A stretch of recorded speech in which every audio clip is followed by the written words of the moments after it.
now with the consequences of war in Ukraine, which affects our lives in the region, in the country, religiously, socially, politically, emotionally. And as if it was not enough, we had another tragedy.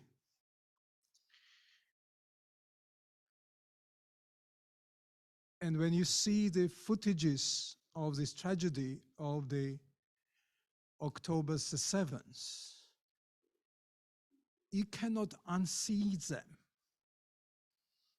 And they're bound to stay on the screen of your mind forever, bruising and hurting you. And it has been in the veins of the tradition I belong to have reaction to every single acts of ugliness. We did not know what to do after the October the 7th. And what we did was to start inviting Muslims and Jews together. And we thought that it would be too early and too much to speak about peace and reconciliation. But instead we decided to have evenings of lamentation. And every evening we met, we would read texts of lamentation from the Jewish scriptures, Hebrew scriptures, and from the Muslim scriptures. And we would pray Surah Al-Fatiha in commemoration of the suffering. Or on the Palestinian side, we would say Kaddish in commemoration of the suffering and departed on Jewish side. And something that has become sort of core of this liturgy of lamentation was some sort of paraphrase and somewhat editing of a biblical concept. And the lamentation liturgy starts with these words: Sarah, Hagar, and Mary are crying over their children, and there is nobody to console them because they are no longer. And to mark this stage in our liturgical life, we decided to have small symbols to react. And we commissioned artists to produce artifacts. Usually there would be vases or jars dedicated to Sarah, Hagar, and Mary. And I would like it to present this jar, one of the jars, to present to the Ner Tamid temple today. And I would like clergy to come up to hand this over this gift.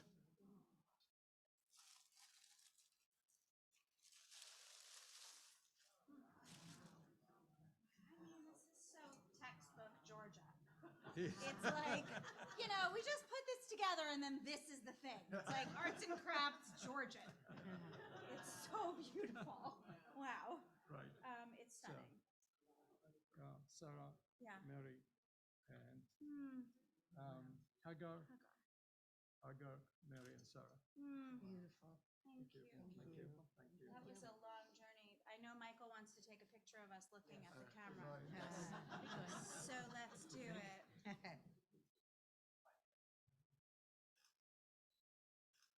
you. Thank you. Yes? Okay. Thank you. You got it, Maris?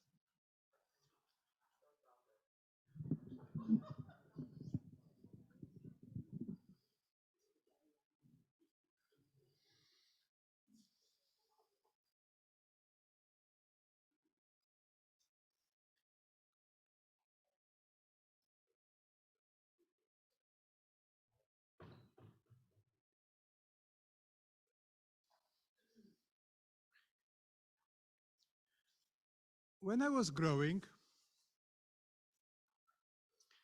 my previous generation had just emerged from the consequences of the World War II.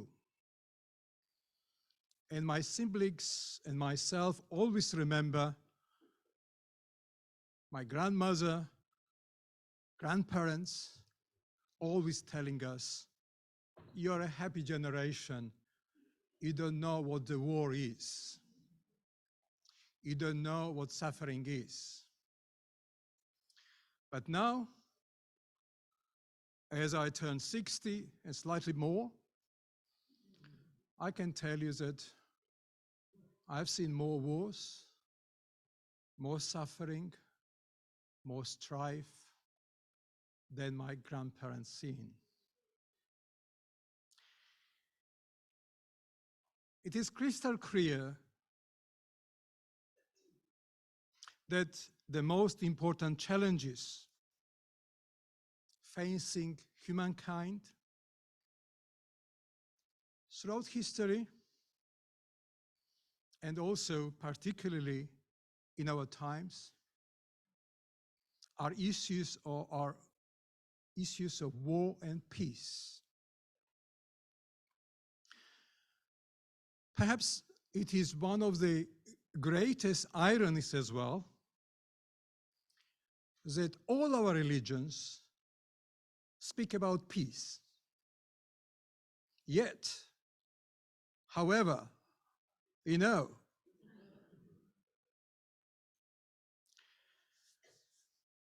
I'm very fond of Rabbi Abraham Joshua Heschel. And you must have seen his last TV interview, which is remarkable. And he says, what are the greatest concerns in the Bible? Injustice to the fellow man, bloodshed. What is the greatest dream of the prophets of the Bible? Peace. And surely enough, if you are a diligent student of the Hebrew scriptures, you will see that the peace is a goal. And this understanding of the time when peace arrives has trickled down into the Georgian tradition in folklore, in literature, and one of the greatest poets of Georgian culture would say that we are anticipating time when wolves and lambs should graze together. And this is a vision for peace. In Christianity, there has also been some reflections about peace.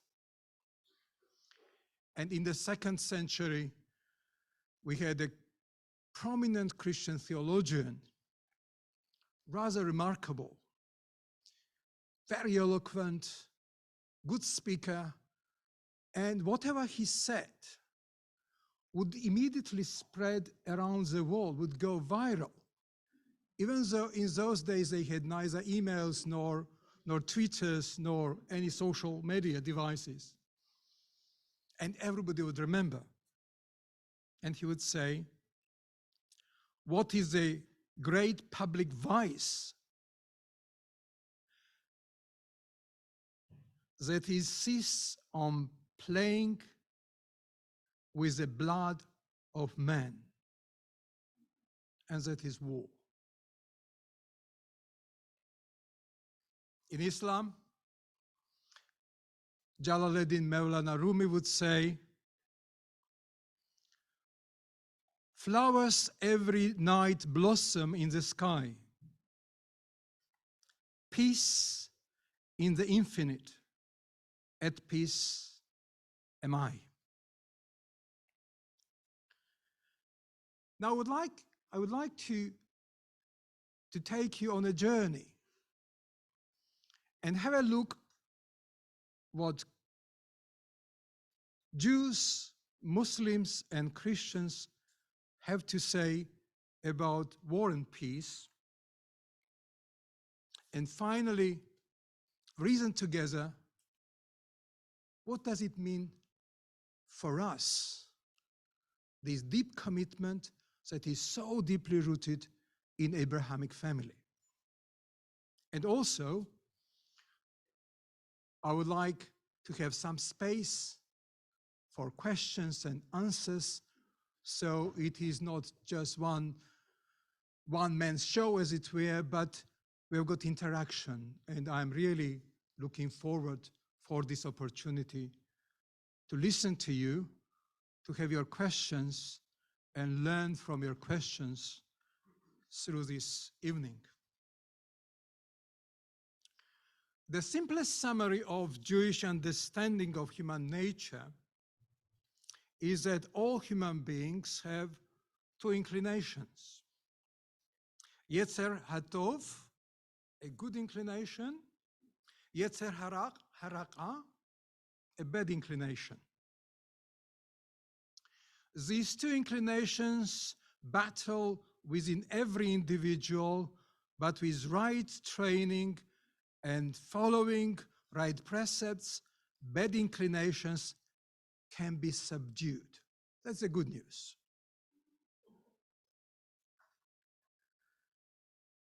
There is a Talmudic story that asserts that the world could not continue without bad inclinations. And this is affirmation of non-dualistic understanding of the world, that shadow and light somehow belong to each other. By this story, rabbis try to resolve the possible theological problem of a good God creating evil in this world. Such a possibility has to exist, otherwise humanity would not have free will, because there would be no choices. But this does not automatically mean that God is directly responsible for creating evil. God only created inclinations in accordance with Jewish understanding, arising from this insight.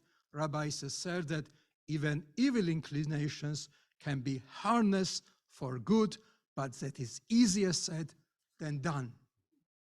Second good news: inclinations can be harnessed, and I think we need to hear it now, as the wars are raging on our planet.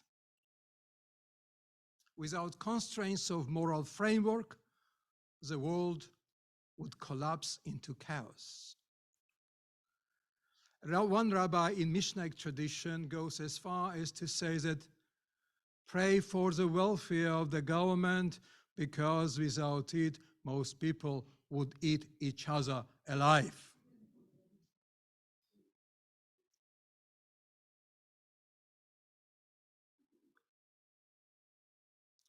Judaism does not have a pacific philosophy, but it does believe in peace as the highest goal. And as Rabbi Herschel has told us, something that is most conspicuous in Jewish scriptures is a longing of prophets for peace. While people are not allowed to take an innocent life in order to save their own, they are certainly allowed, and indeed encouraged, to take life of the aggressor if that is the only way to save themselves.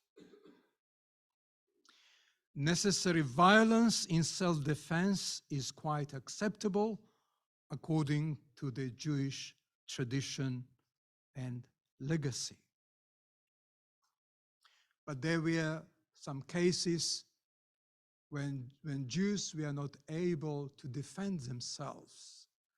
And even in these conditions, Jews managed to be victorious. And the story that has been encouraging my heart all my life comes from rabbinical tradition, recent rabbinical tradition that is related to Holocaust tradition, Holocaust event, tragedy. A story of a Jew, a young Jew, and a rabbi in a concentration camp.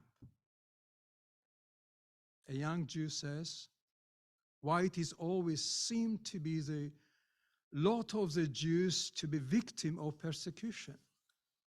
And surely enough, 17th century, 18th century, 19th century, 20th century, early 20th century, and that it is a culmination with the Holocaust, has seen a lot of persecution of Jews in my part of the world. And as I understand,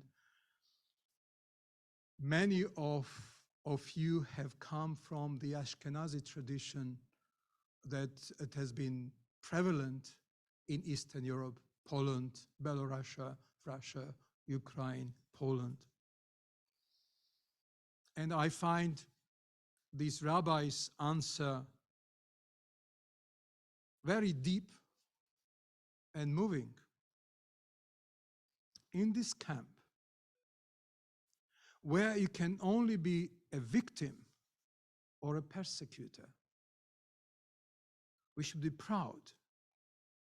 We are the victims. Is not it amazing to be victorious in the prison camp when you are humiliated, abused, killed, treated as non-human? Tragedy of Holocaust has a lot to teach all of us. The concept of just war, not to be confused with holy war, exists in Judaism and can be divided into two types. One type, the first type of the war, is deposited in the Hebrew scriptures and left there. Conquering wars under the leadership of Joshua, that is so dramatically described in the book of Joshua or the book of Judges, belongs to the past. It is not meant to be a template to be followed and repeated. And second type of just war is self-defense, the right for self-defense. For instance, the war fought by the Maccabees against Syrian Greek occupation in the 2nd century could be seen as a template to fight back occupation, to protect your identity, to protect your children. And the books, which in our tradition we call non-canonical books, and in Western tradition they are called apocryphal books of Maccabees, 1, 2, 3, 4 Maccabees, tell fascinating stories about self-defense of the Jews under the occupation. If we go to Christianity and tackle the similar issues, we see that peace is very important for the Christian tradition. The founder of this movement,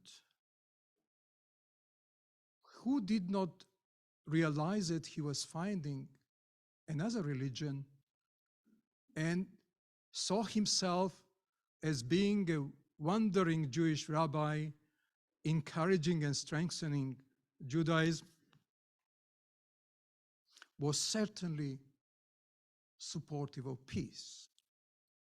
And later on, Christians started to see in him Prince of Peace, who is calling his followers, whomever they may be, for peace and justice. He spoke about the kingdom of God, by which he did not mean pie in the sky.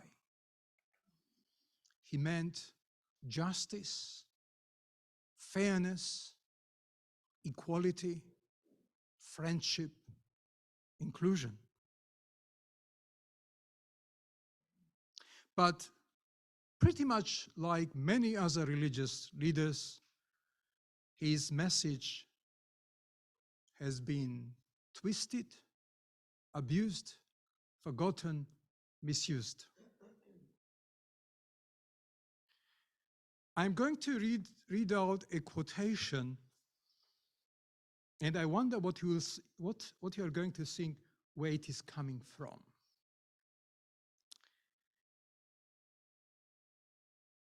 Kill them. Kill them. Kill them not for the sake of killing, but to save the world. Kill the good as well as bad. Kill the young as well as the old. Kill those who have shown kindness even to your wounded. As I have said 1,000 times, I look upon everyone who dies in the war as a martyr. Can you guess where it could be coming from, this lovely quotation?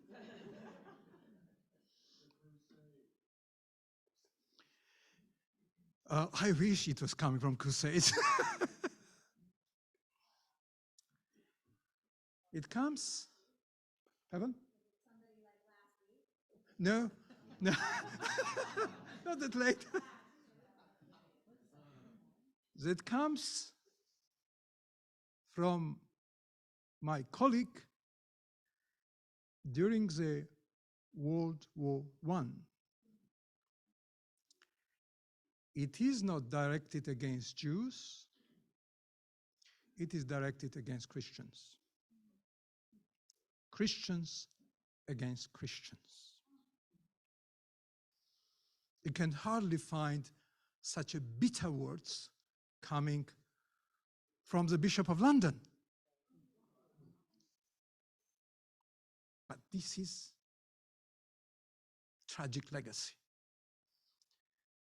This is what we can do, most peaceful message of the predecessor or the prophet, however we like to see it. It will surprise you that almost for 2,000 years, Christian church did not have a common understanding of war and peace for almost 2,000 years. And it was only in 1948, in the aftermath of Holocaust and World War II, when they produced this statement. I know we live in the time and age when there is huge obsession about statement. And everybody is asking which institution made what sort of statement about Gaza and Israel. But forget about it. But I would like to mention this statement. 1948, almost 2,000 years of Christianity, they come to these statements. And it is a statement produced by the World Council of Churches, which was set up after the war when they realized that something had dramatically gone wrong and they had to amend. And they created World Council of Churches, and the first thing the World Council of Churches produces is a statement. Listen to it.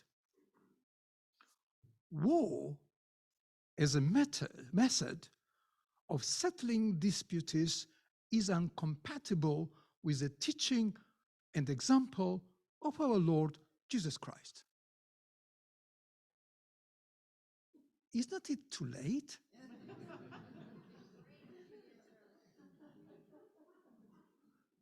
2,000 years, for heaven's sake.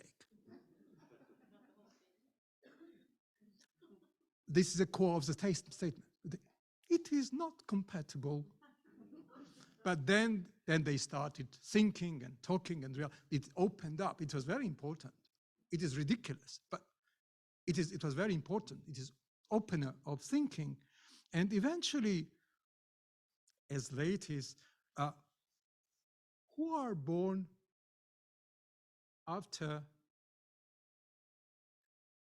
60s, if you 60s, 1960s, right? So statement, some sort of finalized version of the statement appears only in 1983, and it says,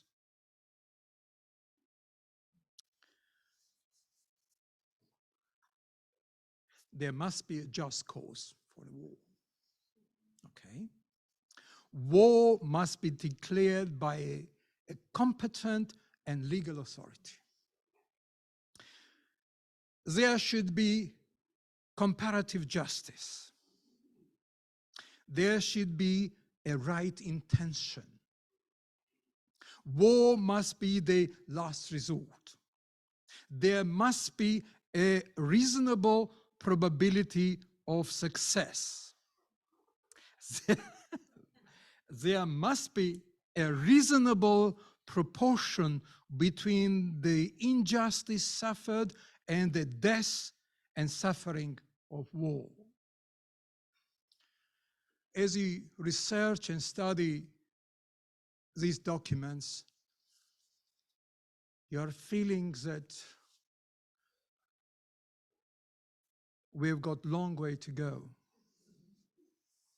before we realize that the core message of our religion contains, this was produced by Christians, contains the core message is peace. And we have failed. Of course, I personally am not guilty what Christians did to Jews and Muslims and others. However, I feel responsible, and I never miss an opportunity to offer my apologies to members of Jewish, Muslim, or other communities who have been sidelined, persecuted, killed in the name of my religion, in the name of my Lord, in the name of my scriptures. And this is again my opportunity to say sorry. I'm very sorry. And it should not be repeated, we say, but we see it being repeated over and over again. Before drawing conclusions, let us have a look into Islam. Islam is the youngest sibling in the family of Abrahamic religions. Not surprisingly, peace is very important in Islam. Obviously, you may not have the feeling, but if you go deep down into Muslim scriptures, tradition, we find out that the peace is very important. Every day, Muslims, they say Salam Alaikum. That means peace be with you. And after the response is Alaikum Wasalam, and peace be with you as well. And even the name of religion, Islam, being a Semitic religion, contains SLM, Salam, Shalom. If you read and study Quran, you will see that aggression, violence, war is condemned, and the symbol of the war and injustice in the Quranic tradition are pharaohs of Egypt. And when they speak about pharaohs of Egypt, they speak of war and violence and humiliation. Muslim historian Ibn Khaldun, which was perhaps the greatest Muslim thinker, dedicated his life studying history and following the reasons why empires and nations rise and fell over and over again. And he discovered the principle which he calls asabiya. And I think it is very important to be aware of this discovery, which I think is still valuable.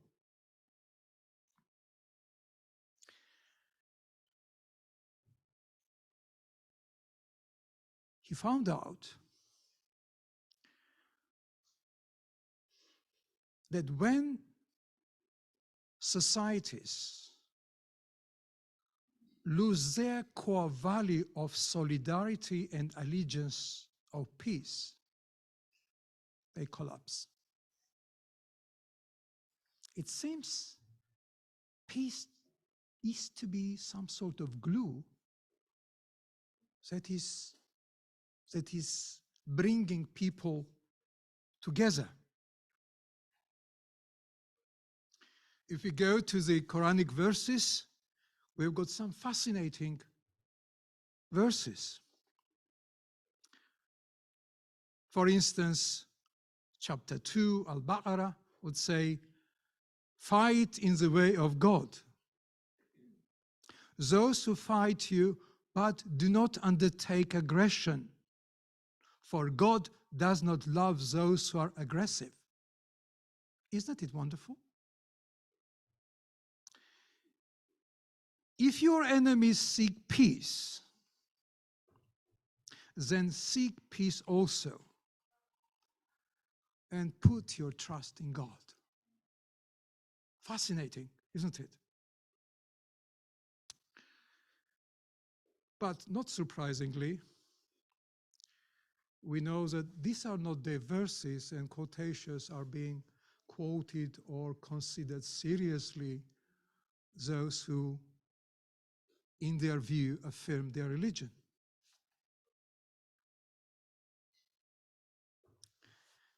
And something that is widely known among Christians and Jews, everybody, that Muslims are supporters of jihad. But even this concept of jihad has been abused and twisted. If you read Quran, we have got jihad mentioned about 50 times, and most of the time, it does not mean fighting against who do not agree with you. It means personal struggle. You are struggling for peace, this is your jihad. You're a jihadist. If you are fighting with your personal negative inclinations, if I use Jewish terms, you're a jihadist. If you're fighting injustice, you're a jihadist. jihad is sacred. And yet you can see what has been done to jihad. That jihad is something that frightens everybody, Muslims and non-Muslim alike.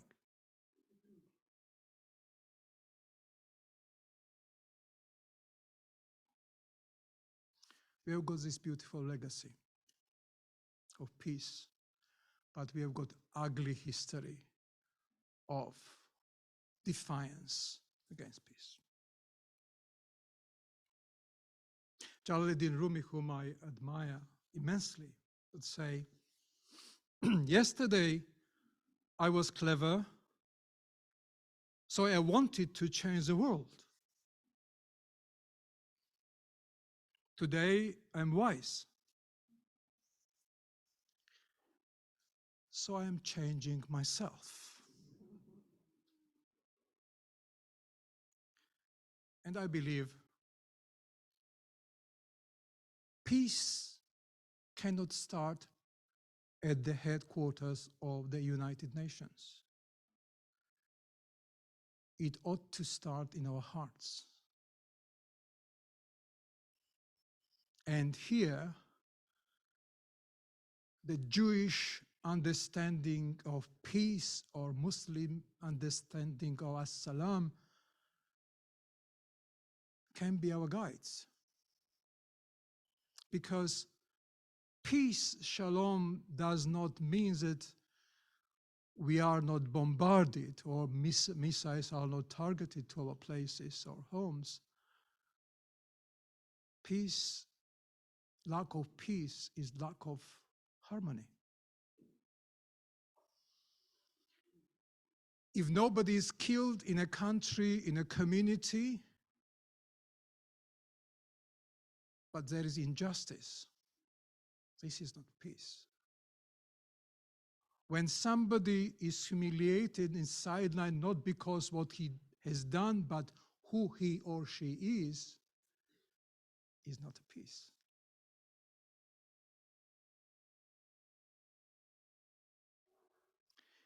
If integrity of individuals undermined because of diversity, sexual or otherwise, there is no peace. And this is how I thought when I was in seminary, but the boundaries of peace has been stretched recently. If the animals are abused, there is no peace. If the nature is abused, there is no peace. If the creation in its entirety is abused for commercial or other purposes, there is no peace. So when you look at the need for the peace,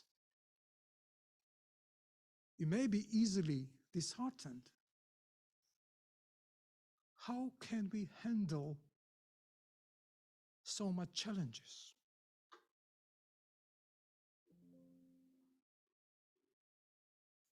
Yet, this rabbinical tradition that evil can be harnessed for good can give us inspiration and courage to carry out our jihad for peace, for reconciliation, for equality, for fairness, not only for humans, but each and every member of the creation. And I would like to finish my presentation with the words of a scholar I love dearly and has been my guide for decades. Again, what are the greatest concerns of the Bible? Injustice to fellow men, bloodshed. What is the greatest dream of prophets and of the Bible? Peace. Peace be with you.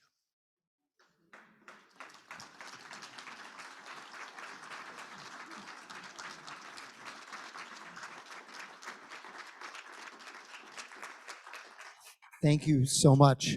We have about 5 to 7 minutes for questions if we want. So who has a question? And the hope, by the way, is, and I know it won't be a problem for Leora, she will definitely do this, but for everyone else, questions are defined as a thing that ends in a question mark.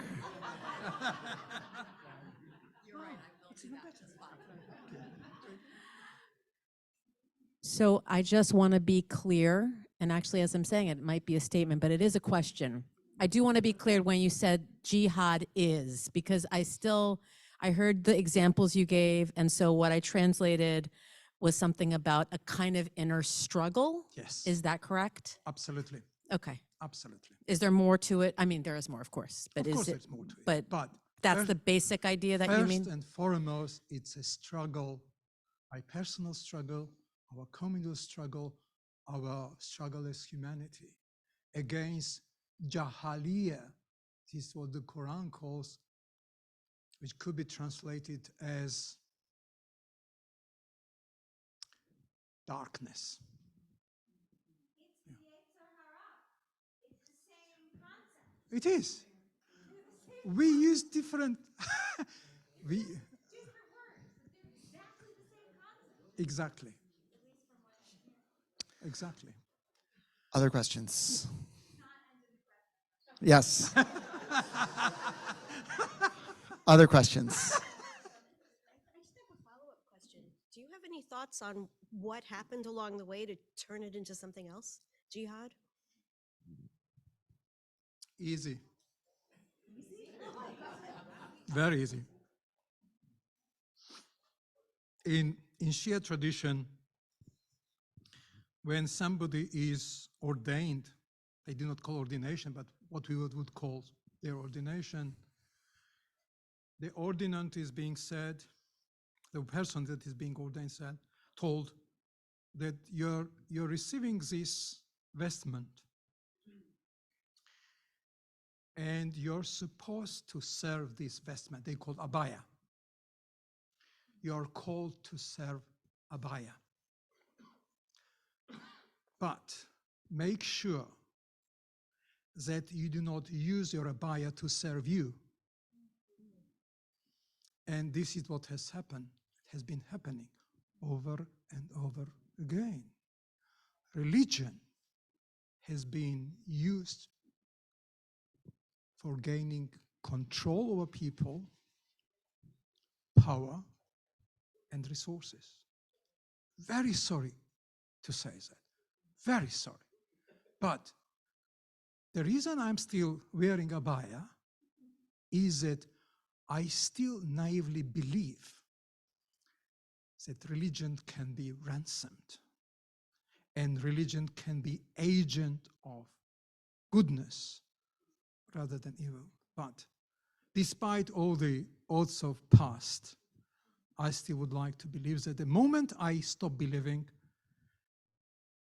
neither you nor anybody else is going to see me in purple robes. Thank you for a very compelling talk. I believe you said in conclusion that we should find a way to bend our evil inclinations towards the arc of good. Yes. And I was wondering if you have examples of that you could give us. Yes.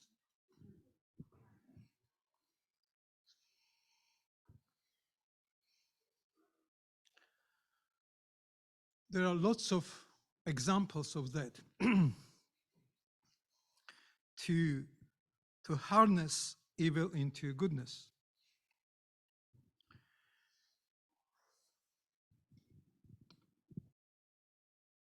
Without going into history, I could tell from my personal experience who I am and what I am as a priest, as a theologian, as a human being. Now, is a result of the war in 1999,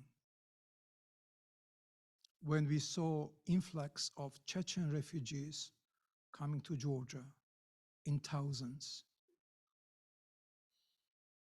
And what they had experienced was evil. But this evil changed me personally and my community into a community which is ready to accept and embrace diversity.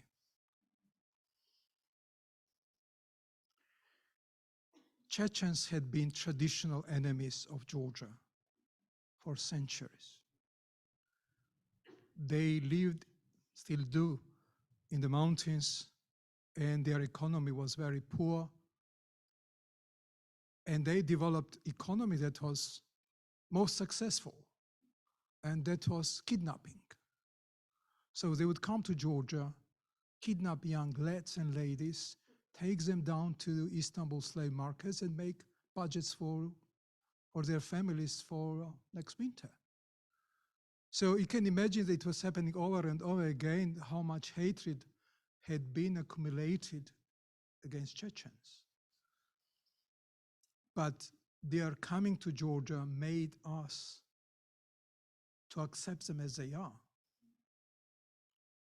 which liberated us from fear and hatred, from prejudice, and also, you may be surprised to hear, it changed our theology. Because previously,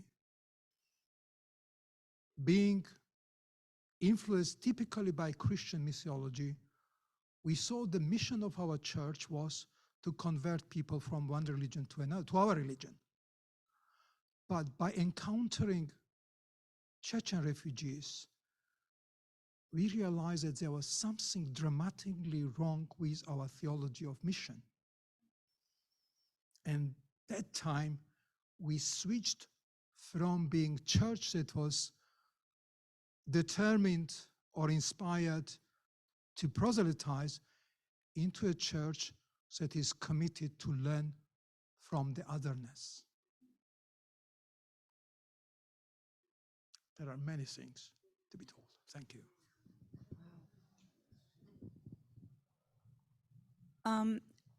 Thank you for this amazing talk. You talked about there has to be a moral compass in order for the world to not fall into chaos. Yes, the good. Yes. And I look at where we are globally, and there's so much evil, and there's so much lack of moral compass, and more of a swing in that direction across the globe. Where do you have that sense of hope that we can still find peace? Well, to be brutally honest, there is no hope. There is no room for optimism. However, we believe in God, in whose job description is to surprise us. And this is my hope. I anticipate him, her, or them to surprise us with hope. But if you look, excuse me, if you look what is happening around us, what you are saying, for heaven's sake. Yeah. So when the war broke out in Ukraine, I was dragged to go there. I wanted to see myself what was going there, whether all those rumors that has been spread by Russian media was true, whether they were Nazis and, I went there and there cannot be any hope. And when you listen to the stories, what they say had happened, even if 10%, or say, even if 2% of it is true, you would not want to be a human being. And even listening to these stories was devastating.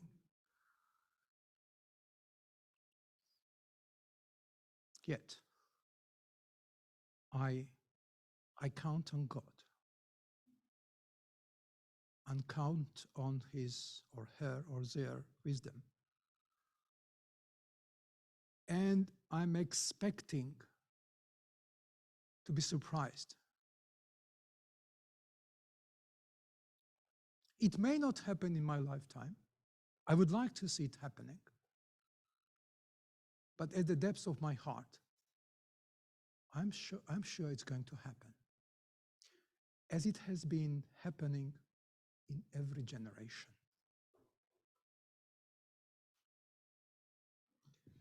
I think this is the perfect place to end.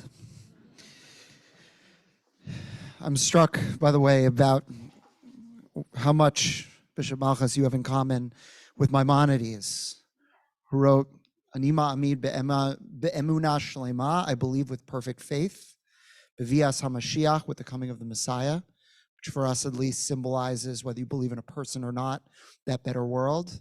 Ve'afal pi she'yit mamea, but even if he's really delayed, Ani ma'amin, I still believe. And so thank you for giving us that sense of hope and that belief. We could have gone on for a long time, but I want you to want more. Tomorrow morning at noon, come for lunch, come for breakfast on Sunday at 10 a.m. Thank you.